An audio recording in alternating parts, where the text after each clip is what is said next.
imebadilika. Mfanyaje? Kienda kwa munganga. Rapodo baby. Nyateni bena. Mimi niko mpaka na bank. Kama ni pesa unataka pesa. Lakini wewe ndio unakwanga ni kama my best friend. Jasa wajini hapa saa 6 ukiwa yuko juu. Tunakuja tunaibiwa na waizi. Sitaki mtu yote ajue hiyo maneno. Sasa ongea na nani matope? Mbona una behave kama mtoto?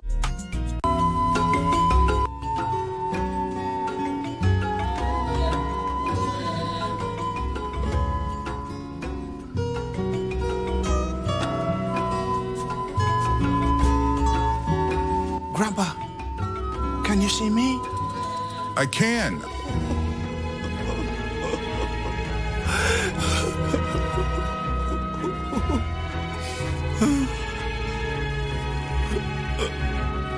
Dr. Chintong, I thank you. It's part of my job. Thank you all. Thank you. Welcome back to Semana Spokes from Nagava. Semana Spokes is your platform to query the government, get answers, and understand what is being done in your country and across the nation. It's your time to ask, participate, and be informed. Don't miss Bonga Nagava every Tuesday at 8 p.m. live on KBC Channel 1.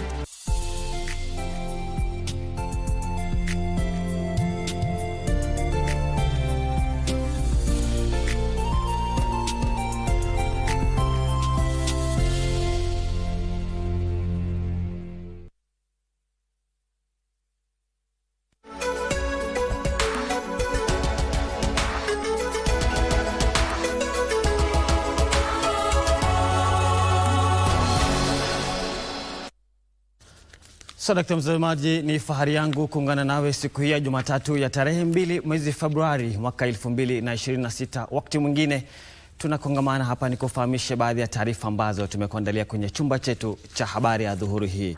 Natumai adhuri yako inakuendea bomba mtazamaji. Kumbuka unaweza fuatilia taarifa hizi moja kwa moja kwenye mtandao wetu wa kijamii, ukurasa wa Facebook na ile ya mtandao wa X @KBC Channel 1 na kwangu @Khaleed Abdullahi. Naomba tuandamane hadi tamati.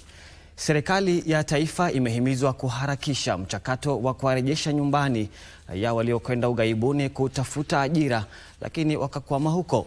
Kundi la viongozi wa kidini wakiongozwa na askofu wa kanisa la Kipentekosto la Stewards Revival Samuel Njiriri wanasikitika kwamba wapo Wakenya wanaoendelea kusononeka katika mataifa kigeni, huku wengine wakifariki baada ya kufanyishwa kazi za kitumwa katika ari yao ya kutafuta kipato. Njiriri alitoa wito wa kuvumiliana kisiasa na kuheshimu maabadi wakati taifa likijiandaa kwa uchaguzi mkuu mwaka ujao.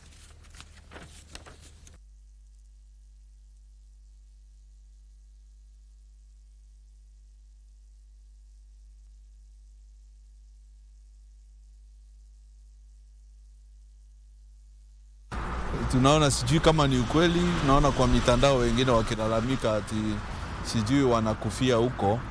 Basi Minister of Foreign Affairs vizuri waangalie kama kuna watoto wetu wanateseka huko nje. Ikiwa kuna wao na wengine ambao tunasikianga wanateseka huko Saudia, pia na wao pia hiyo Ministry ya Foreign Affairs waangalie jambo kama hilo, watoto wetu waturudie na amani, tuwaone wakiwa hai. Lakini opportunities zinapopatikana ni nzuri, lakini tunaangaliliwa ni wapi watoto wanaenda, wasije wakaturudia hapa wakiwa maiti. Kanisa ni pahali pa kuheshimiwa sana, kwa sababu hata watoto hata zamani ukikimbilia kanisa kulikuwa ni kanisa unaenda kujificha, na kama sasa kanisa ndio inakuwa inachapwa na kunaingiliwa, nasikia kuna huzuni na nasikia Kenya wetu tumekosa mwelekeo. Tafadhali wacha kanisa iheshimiwe na kanisa iheshimiwe. Tuwezi tukajua ukweli because kuna wakati unasikia vita kwa kanisa, hatuwezi tukaelewa ni nini kinachoendelea. Na unajua ni siasa inaweza kuwa kwa pande zote mbili. Inaweza kuwa pengine mtu amepanga, inaweza kuwa amepangiwa, na because tuna vikundi vyetu ambavyo ni vya kijasusi, serikali yetu tunasema ina mkono mrefu. vizuri wale ambao wanaleta furugu kwa kanisa wachukuliwe hatua. Mtazamaji, tukiachana na hayo, makavazi ya kitaifa imekumbatia matumizi ya sayansi na teknolojia kung'amua tamaduni na mabadiliko ya kimaumbile ya wanyama katika mifumo ekolojia humu nchini. Utafiti wa Daktari Pauline Mbatha ambaye ni mtaalamu wa visukuku katika makavazi ya kitaifa umegeuza Kenya kuwa kitovu cha utafiti wa ndovu na wazao wake, huko watafiti mbalimbali kutoka duniani kote wakifika humu nchini kujifunza mabadiliko ya kimaumbile ya wanyama hao. Dr. Pauline Mbatha, mtafiti katika idara ya sayansi ya dunia katika makavazi ya kitaifa humu nchini, ameshirikiana na chuo kikuu cha Helsinki, Finland, ambapo amepiga hatua kubwa katika utafiti wa visukuku. Utafiti wake unaangazia kuelewa maumbo ya mifupa ya tembo na kuchunguza jinsi viumbe hawa walivyoweza kuhimili mabadiliko ya kimazingira kwa miaka mingi. My research is about proboscidean, and I'm trying to reconstruct the past using the postcranial bone. Kwa kuchunguza mifupa hiyo, Dr. Mbatha anaweza kubaini hali ya mazingira wanakoishi. We usually have different elephant species, and most of them they have died, they have gone extinct. Currently in Africa, in the world, we only have 2 species remaining. We have the African elephant and the Asian elephant. Ni kinaya kwamba licha ya Kenya kuwa chimbuko la mageuko ya ndovu, Wakenya wenyeji hujitia hamnazo. When I travel to other countries, them they know those differences, but when it comes to us African, we don't know that. Anaeleza asili ya tembo wa bara Asia. And something you need to know about the Asian elephant, they migrated from Africa and from Kenya, to be specific, about 2.5 million years ago. Mbatha, ambaye ni mpenzi wa utafiti, aliridhishwa na hatua ya Kenya kuandaa mkutano wake wa kwanza wa makala ya 9 ya kimataifa kuhusu tembo. Kutokana na sababu mbalimbali za kimazingira, idadi ya wanyama hawa imekuwa ikipungua kila uchao. Always there's that danger, but we hope technology like now what is being done with the Sudan and all that, we can keep them going. Dr. Ogeto Mwebi, mkuu wa kitengo cha utafiti wa sayansi ya mifupa, anasema ipo haja ya kuhifadhi wanyama hao, kwani kuangamia kwao ni tishio kubwa kwa ustawi wa nchi hii. They are unique, they have a special place for them in the world, and we need to keep them going. So one, tourism will be a very big problem because some people come to see tuskers. If they are no longer there, then that revenue gets lost, and then again we are losing our heritage. Sheila Kayaro Yogo nikiripotia runinga ya KBC. Shukrani sana Sheila kwa taarifa hiyo. Mtazamaji, mito kwa serikali ya kupiga jeki afya ya mdomo ilisheheni wakati wa maadhimisho ya siku ya afya ya kinywa jijini Nairobi. Wadau wa sekta ya afya walitaka serikali kuweka kanuni za kuimarisha huduma za mdomo katika vituo vya afya kote nchini. Mtaalamu wa meno katika hospitali ya Aro, Daktari Chege Mbiu, alihimiza serikali za kaunti kuhakikisha ni wataalamu waliohitimu pekee wanaoajiriwa kwenye vituo vya afya vya umma ili kuepusha utoaji taarifa potoshi kuhusu magonjwa ya kinywa. Kauli mbiu ya siku hii mwaka huu ilikuwa kinywa safi, maisha ya furaha.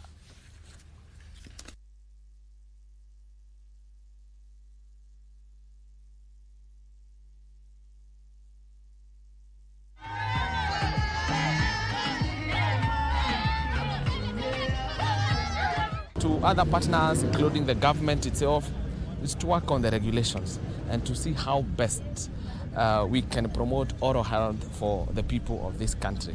Science shows that for every 10 Kenyans, at least 8 have a dental issue. It could be the gum, it could be the teeth.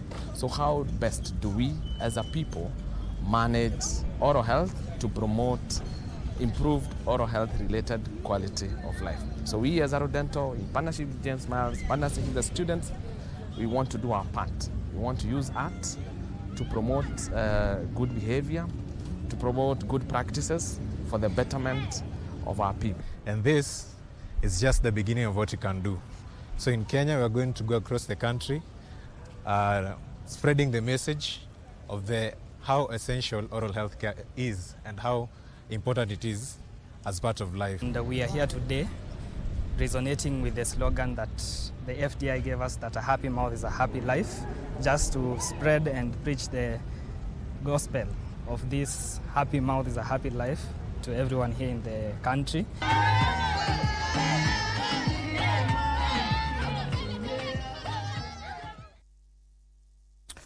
Na mtazamaji, katika makala yetu ya Kazi ni Kazi, ambapo huwa tunakuletea kila mara, siku hii tunaangazia wanabodaboda ambao wanaonekana kukumbatia swala nzima la teknolojia.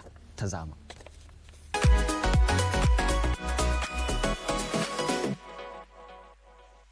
Katika ulimwengu wa sasa, ubunifu ni mojawapo ya mbinu ambazo zimekumbatiwa na wengi kujitafutia riziki ya kila siku. Na kwenye makala ya juma hili nimepata nafasi ya kipekee ya kutagusana na mzee ambaye anajulikana kama Bishop wa Bike, ambaye ametumia ubunifu wake kujibidisha na kujibobeza kujiendeleza kimaisha. Nitakuwa nasemezana na yeye atueleze safari yake imekuwa vipi, changamoto ambazo anakumbana nazo na malengo yake ya siku za usoni. Karibu. Majina yangu naitwa Michael Mutiso Mutua kutoka Machakos County, Tala, Kangundo Road. Na kwa TikTok majina yangu yale yanajulikana ni Bishop wa Bike. Watu uniuliza kwa nini ulijiita Bishop wa Bike? Nawaambia kwa sababu Kenya hakuna mhubiri mwingine amewahi tengeneza pikipiki akaiweka sound system anaweza kuhubiria watu wote wakati wowote na kila mahali. Tuna Kiingereza tunasema I can preach to anyone, anywhere, anytime. Niliunda hii pikipiki mimi mwenyewe ndio nikaa chini nika design innovation hii kwa sababu ya ile shida nimewahi pata wakati ninapatia watu sauti. Event nikialikwa kama DJ ama MC, inabidi nibebe maspika makubwa sana, na yale maspika lazima nipeleke pale na nirudishe, alafu nitafute generator mahali hakuna stima na niweke generator mafuta, ikawa ni kazi ngumu. Kwa hivyo nikasema nitadesign hii yangu in a way ninaweza peleka sound na nirudi nyumbani in one piece. Na badala ya kuweka mabati juu ya kunizuia mvua, nikaona niweke solar, sababu solar ina charge battery na battery inanipatia 240 power capacity. Hapa kwa hii pikipiki nimekuwa hired almost every weekend. Mashinani kule hakuna stima. Hii ndio inaokoa event. Watu ambao wana mazishi, wako na harusi, stima zimepotea, naenda na waokoa. Na kwa hivyo wakati innovation hii inatokea kwenye market, mimi nataka ku-encourage vijana na watu wa bodaboda na watu ambao wanapenda innovation. Let us buy this idea. Let us build these motorbikes across the remote places. Hii pikipiki iko na speaker very high quality. Hizi speakers zinaitwa bullet, zinarusha sauti bali sana. Changamoto zile nakutana nazo mara nyingi ni wakati hakuna jua, mawingu yakiwa mengi, ama wakati kuna mvua, ina charge lakini haiwezi jaza. Sasa vile nilifanya, nitafuta solar ambayo inaitwa all weather. Hii solar inaweza charge kukiwa na mvua, ina charge kukiwa na mawingu, na ina charge hata wakati hakuna miale ya jua. Sababu hii pikipiki, kuna watu ambao wanataka advertisement kwa biashara zao. Wao nilipa by the hour, na wa charge 1 hour to advertise their business, maybe in a range, a wide range of coverage. Ukitaka kunipata niko Facebook, naitwa Bishop wa Bike kwa Facebook. Page yangu inaitwa Bishop wa Bike Facebook. Na pia niko kwenye TikTok naitwa Bishop wa Bike pia. Kwa waliokubuhu husema kwamba ajizi ni nyumba ya njaa. Kauli ambayo nitakuacha nayo katika makala ya juma hili ni kwamba tumia ubunifu wako kujinufaisha katika maisha, manake atafutaye hachoki. Jinsi Bishop Bike alivyoelezea safari yake ya ubunifu mpaka sasa mahali imemfikisha. Ni hayo tu kwa sasa, hadi makala yajayo, usibanduki.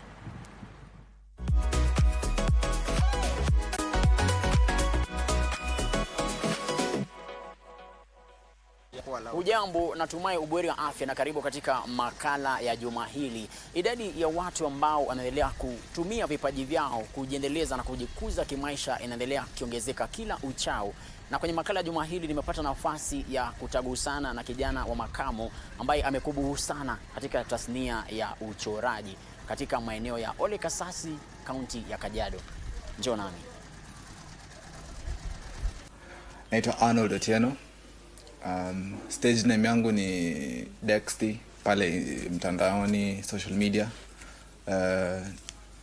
Kuchora nilianza kitambo pale hivyo nikiwa primary school.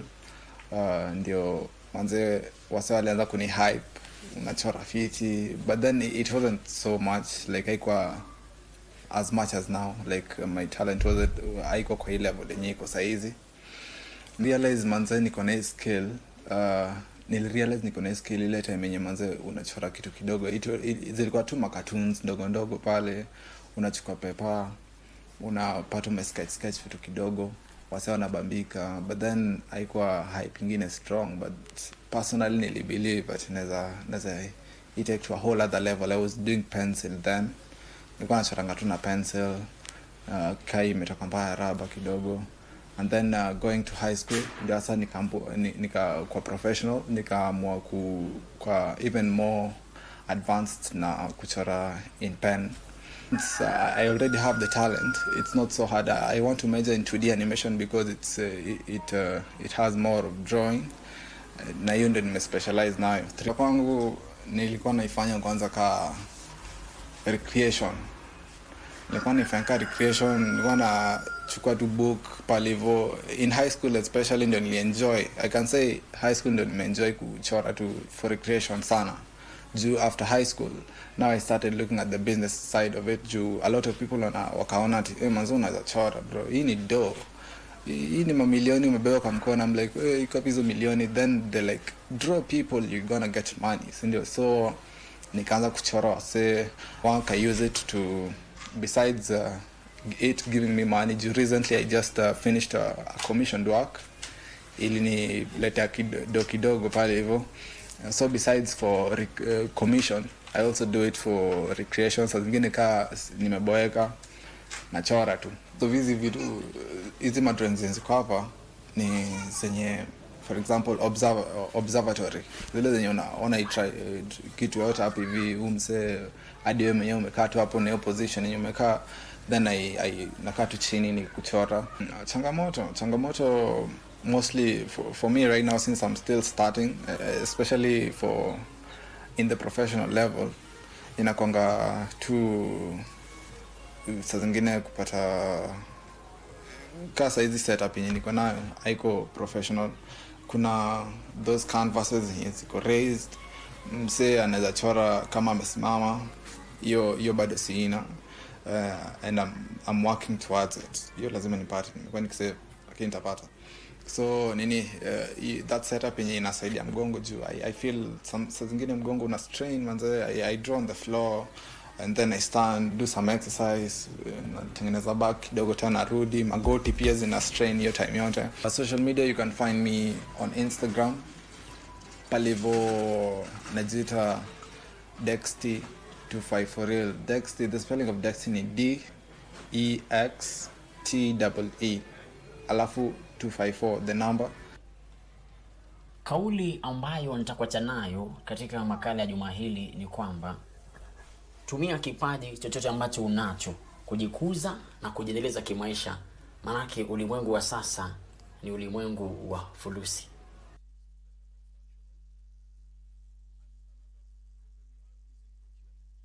Mtazamaji, tukiachana na makala hiyo ya kazi ni kazi, sasa nataka nikupeleke moja kwa moja kwenye jengo la bunge ambapo kamati ya bunge inafanya kikao hapo, tupate nini kinajiri katika jengo la bunge. Mtazamaji.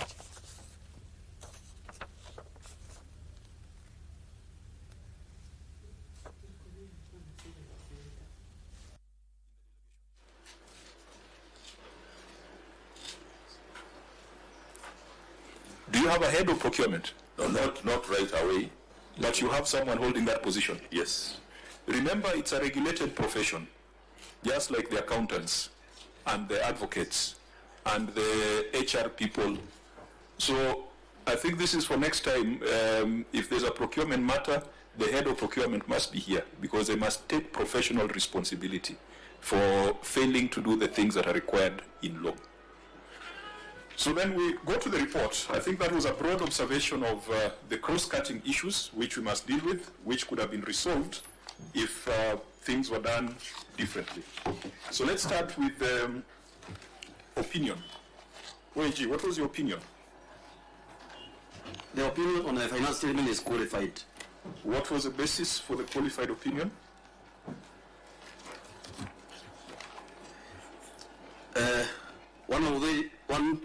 The first one is on unconfirmed property plan and equipment balance, opening balance. When we had our brief in the morning, we agreed that this is an accounting matter. Yes. Is there any issue of loss of funds here? No. So this is an accounting matter where we need to hold the CPAs in the organization professionally responsible. Yes. What did you say is the cure to this? The cure is? In terms of address the matter? Yeah, to address the matter. The main matter here is on incomplete and updated asset register. But you also said that the transition to accrual has given us a 3-year period. Yes. To get it right. Yes. So this is a matter we can keep in view. Yes, right. So if this, because instead of spending too much time on accounting issues, we go straight to where the money is. Yes. Where there could be indication of loss of funds. Yes. Or misapplication of funds. Yes. Senator Sifuna? Chair, perhaps it can be beneficial for the OAG to just tell us the basis of the qualification was X number of issues, and up to today X number have been resolved. Then we can have a view of how long we'll be sitting here. OAG? Thank you, Honorable Chair. The report contains a total of 38 issues. And out of the 38 issues, only 2 issues have been addressed, 13 partially addressed, and 23 not addressed. That's the summary, Honorable Chair. You would have been more precise by saying that on the financial statements, you had how many issues? 4? 4 issues, yes. And none of them have been addressed? Yes. Okay, because the other issues are lawfulness, effectiveness, internal controls, and risk management. Yes. Fine. So, honorable members, since you already have a brief, and confirmed property, plant, and equipment opening balance is an accounting issue, we shall take the written responses and make a recommendation. And confirmed trade and other payables balance. This one is substantive. Please read it. Thank you, Chair.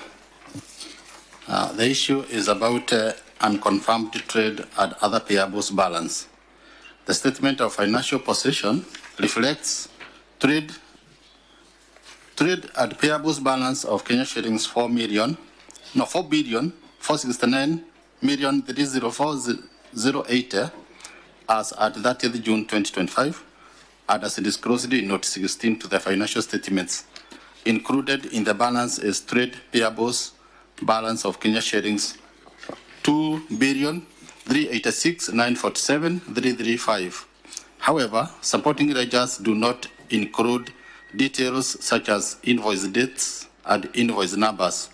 Further, the balance includes an amount of Kenya shillings that 2,407,357 for Kenya Power and Lighting Company electricity power bills, which differ with an amount of Kenya shillings 42,717,024 reflected in the books in the records of Kenya Power and Lighting Company.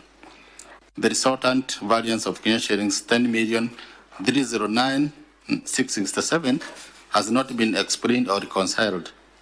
In addition, the statement of financial position reflects an opening balance of Kenya shillings 3,774,932,718 as at 1st July 2024 for trade and other payables as disclosed in Note 16 to the financial statements. However, the securitization of suppliers and a reconciliation of obtained statements to their records to ensure completeness was not provided for audit review.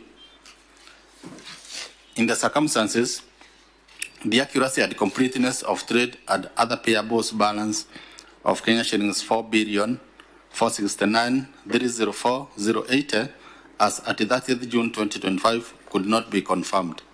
Thank you, Chair. Okay, Governor, you may respond. Yeah, I'll ask my officer to read. Thank you, Chair. I wish to read the response. The ledgers have been provided but are not complete due to missing invoice numbers. Management has requested for this information from all the trade creditors. Attached is Appendix 2E of the notice to confirm balances and provide additional details. On reconciliation of the power bill, management has been making efforts to ensure the balance due to Kenya Power is reconciled. Management requested Kenya Power to provide details of meters with accrued bills on 10 February 2025. We have attached a delivery note to Kenya Power. No response was received from Kenya Power. A reminder was done on 15 July 2025. Kenya Power did not respond to this reminder. Management has again done a reminder to Kenya Power to provide details of the meter numbers with accrued power bills to enable reconcile the variance of 10,309,667. We've attached the delivery notes and the letters to Kenya Power. On secularization of trade creditors, management has done a newspaper advertisement. This is a request, requesting all the trade creditors to confirm their balances. This was informed by the fact that most creditors have changed their physical addresses, emails, and phone numbers. The attached notice to creditors expire after 30 days. This will also assist management to fill the remaining gaps, like invoice numbers on creditors listing as it has been raised by the audit. I submit, Chair. Auditor General, remember we are not doing the audit, we are just considering and making recommendations. What is your view on that response from the client? Thank you, Honorable Chair. Yes, management have provided the payables ledger, but some of those ledgers again do not include the invoice numbers and the dates. And in addition to that, as indicated by the management, they are yet to reconcile that funds in respect to Kenya Power and Lighting Company Limited. They have equally indicated that by the time they were preparing the financial statement, they had not circularized the payables. They are doing it now. So meaning then that matter has not been addressed to that extent. Governor, are you sure of your pending bills in terms of quantum? Can you at one time say that this is the amount of money I owe to suppliers and to staff? Yeah, let me ask my officer to respond. Chair, in our response, we have provided a summary of the pending bills and the figures as at June 2025. The amount was 4,469,304,080 Kenya shillings. We have also done payments for the first half and made further budgetary provision to partially pay the pending bills. So our projection at the financial year end 2026, we project to be at 2.6 billion. But just for the committee information, Chair, out of the 4.4 billion, the major pending bill was salary for May and June, which we cleared in July. Thank you. Senator Sifuna? Governor, the last time I checked, the Kenya Power offices in Bungoma were walking distance from your office. Have they moved? They have not moved. Actually, they have now provided information, but we have been requesting and they can't give. They're not given. But as we speak now, although it's out of the time frame, they have given us the letter. Where was it? Because I was wondering, if you write to someone 3 times and you can see them in your window where you sit, but why would not they just? Why would they also not? Why would they fail to respond? Honestly, sir? We will come to them. But Yes. you are the one who is here today. Because I'm just wondering if I keep writing letters to someone and I can see them there and they don't respond, and yet it is an audit query that is qualifying my accounts. I think if your officers just exercise a little diligence, they would force a meeting with the Kenya Power office in Bungoma. Okay. Chair. Chief Officer. Chair, I would like to report that I did several letters to Kenya Power since July, but it's only on 23rd January that they responded. And we have their response. Out of the many letters that we did to them, they responded on 23rd January, and we have the response on the amount that we owe them. Thank you, Chair. Now, again, Senator Chirake. Chair, maybe, Governor, you can borrow from your colleague, Governor of Nairobi, of what happens when Kenya Power don't respond. You can dump something around that. Chairman, that's a very crude way of... No. You know, when the diplomacy fail, other options are normally available, but they should be civil, of course. Secondly, Governor, in all your, I look at note number 16. I have seen in aging analysis of trade and other payables, famously known as spending bills, over 84% were between 1 to 2 years, 1 to 1 year, and of course 2 to 3 years, which is the period you have been in office. That is close to 84% of the pending bill, amounting to 4.46 billion. Although I can see by the first July, you had moved to 3.7 billion, and your chief of SARS explained it's based on salaries. Can you tell us, because I know most of these spending bills or trade payables are owed to businessmen and women in Bungoma. Is there a formula? Is there a way in your supplementary budget or in your current budget that you have allocated the amount to clear this spending bill of 84%? That is coming to 3.7 billion. Is there, and if there is a budget allocation, can you provide evidence for payment? Because I was having your discussion with your senator today in the morning, and all of us agree, Chair, that when you do business with counties, you must also start seeing a doctor, because most counties don't pay their suppliers of goods and services. So can you give comfort to businessmen and women that come from Bungoma and across the country that in this financial year, we saw a county, Chair, where they were allocating 100 million against 2.9 billion, and it might take many years before that. So can you give us at least a figure in your budget? And finally, Chair, on this issue of Kenya Power, the variance, apart from correspondence and provision, is this service regular, as in, apart from paying, do they ensure that you get the service of street lighting in Bungoma County? And finally, Chair, is it possible to have a view of these employees that over 700 million has been paid by the opening of 1st July 2024?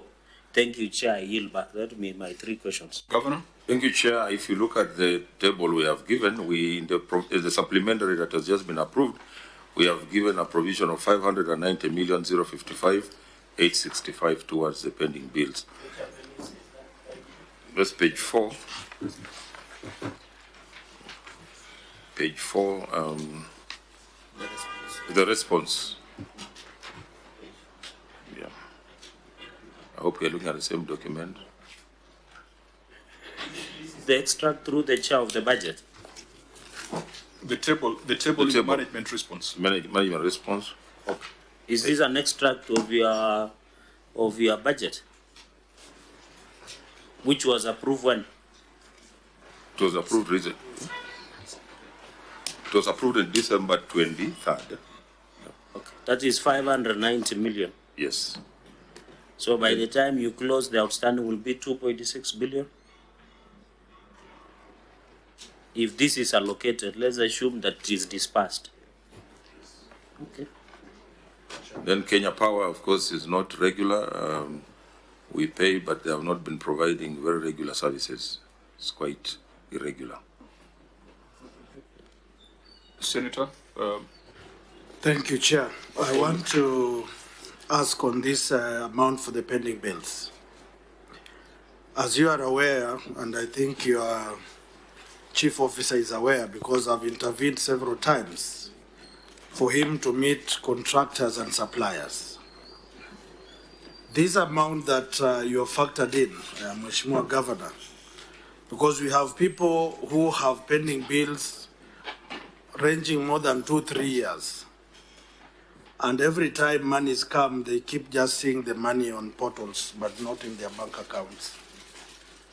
What criteria are you going to use to save our people from depression and auctioning? Do we have a clear way of sorting out these bills? Or it is who you know when you knew him? Because people are watching live. They want to know that these millions that you factored in this time, are they going to get it? Or it will be a story of a fairy tale? Thank you. Thank you, my senator. I will respond, then they will beef up what I say. One, we've had challenges in terms of establishing the real projects on the ground. Because we realized that, during transition, as we came in, the previous administration tried to rush in doing some projects and some were not even done. They ended up being cost projects. So we constituted a committee, both from the County Assembly and the Executive and all the stakeholders, to verify the exact position of the projects, which was done to get so that we are not paying roads that were never done. We are not paying for things that were not on the ground. So that report was brought, and we based on that report that has been guiding part of the payments that we have been doing. Because again, during that transition period, there are a lot of things that I can say confidently say that happened that were not right. And then again, when we got new MCS coming in some areas, you would say this project was not done at all. So they would disown any projects that were done there. So we wanted to be very sure that when we make any payments, the payments are actually towards existing projects and not non-existing projects on the ground. Maybe my chief officer can add. Chair, out of the 590 that has been allocated after verification, we are going to consider the aging analysis, how long we have been having this date. Then from there, we now start paying. Maybe once we get the exchequer for January, we are going to implement this amount that has been allocated by the County Assembly. But Chair, that sounds very futuristic. We did require all counties to submit a payment plan with the control of budget. You're saying you've not done it? Chair, we did. Initially we did, but after the supplementary budget, we are going to revise our payment plan. The supplementary budget was uploaded last week on Friday. So after that, we are required to submit again another payment plan to revise what we had. What will change? Because if you are employing that first in, first out basis, it shouldn't really change, because if a supplier has been waiting 3 years to be paid, what is it going to change in your supplementary so that you put somebody else in front of them? We prioritize something else. And I think, to put it in context, 700 million of your payables is older than 3 years. 700 million. That is not a small figure. So there has to be some commitment. If they have already been vetted and they have been considered to be valid claims, then we shouldn't have anything older than 3 years in these financial statements. Yeah, we want to make a commitment that we are going to pay. I've had a meeting myself with the contractors and I've explained to them the position, and we did agree. They even, we went through the list together, and I want to give that commitment that we are going to pay, based on those who have been waiting longest. Senator Okoli? Chair, just supplementary on what the governor said. Maybe a supplementary. Governor, you have said you establish a bipartisan